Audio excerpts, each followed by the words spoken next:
Well, Senator Thom Tillis has announced he will not seek re-election. Brandon Lenore is an associate professor of strategic communication at High Point University, and he joins us this morning to talk about this announcement, what precipitated it, and how it caught a lot of people off guard, including me. I just told you that. He had planned to make a decision and an announcement in September, he said, but instead announced yesterday. And do you think it was precipitated by the fact that he was not going to vote for the Big Beautiful Bill? Well, I think that the fact that the Big Beautiful Bill is being built as the benchmark policy package for Donald Trump, and the fact that I think Senator Tillis was poised to vote against it for a handful of reasons, but looking at some of the issues within the bill that would affect North Carolina, he was breaking with Donald Trump, and I think that the pressure was on. Now, it's not a huge surprise that he's stepping out. There's been speculation for months that he wasn't going to return and run for a re-election bid, but the timing of it is interesting that it coincides with his vote against the procedural bill for the Big Beautiful Bill.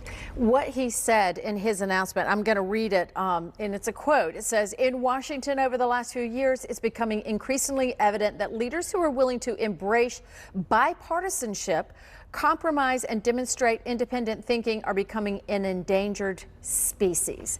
If you want to think independently, you want to work across the aisle, that you're going to be, what he's saying, you're going to be, ostracized. Well, you said the C word, compromise. Right. And unfortunately, that doesn't play well, especially with the bases of the two political parties. If you compromise with the other side, they see you as turning your back on your base, and for that reason, you get targeted.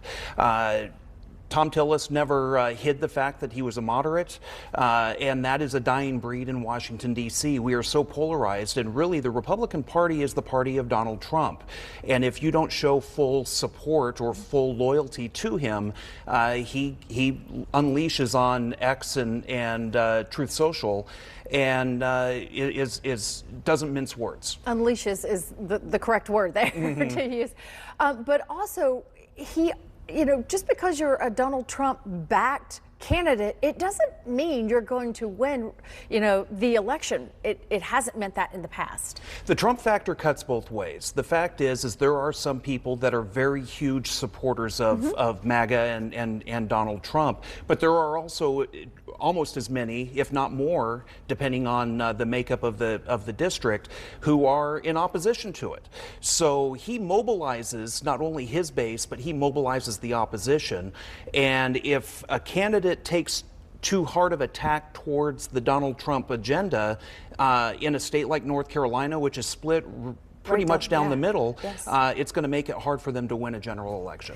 And one last thing before we have to go. The thing that Thom Tillis said he was most worried about was the health care issue in this bill, which he says would devastate North Carolinians. We have thousands of people that are on Medicaid and Medicare, both of which are going to possibly be affected by this bill as it stands currently. So he was... you can make the argument that he was breaking with the president to defend the residents of North Carolina. I know that there are party people, both in the Republican Party here in the state as well as at the national level, that don't like his independent thinking.